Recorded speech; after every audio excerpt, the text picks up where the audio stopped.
When we look at starting at 1970 Controlled Substances Act, marijuana is identified as a Schedule I substance. It is under federal law, and it still is.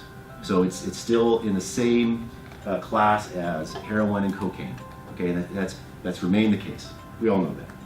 Well, in 1996, California was the first state to pass a Compassionate Use Act, which legalized medicinal marijuana. Presented a challenge for employers. Okay, as there was already increased use of the workforce and the general public in using marijuana for medicinal uses. Well, and as we know, in 2016, voters passed the Adult Use of Marijuana Act, which legalized the recreational use or non-medicinal use of marijuana. So as we see, it's been evolving, while still marijuana is a Schedule I controlled substance under federal law.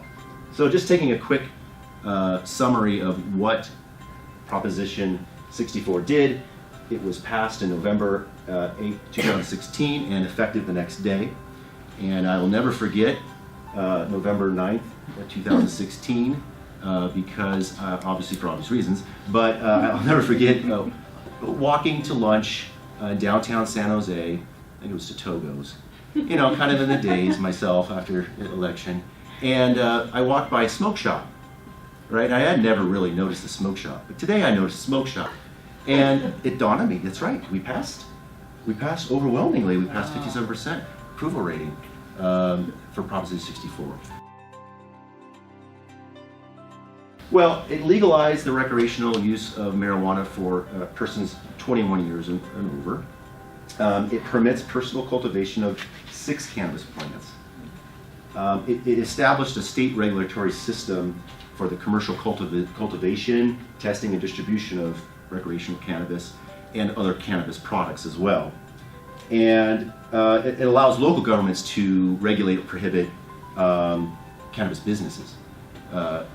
Those are just some of the things it did. I mean, this is kind of a summary. I guess we could say at this point it's mostly smoke.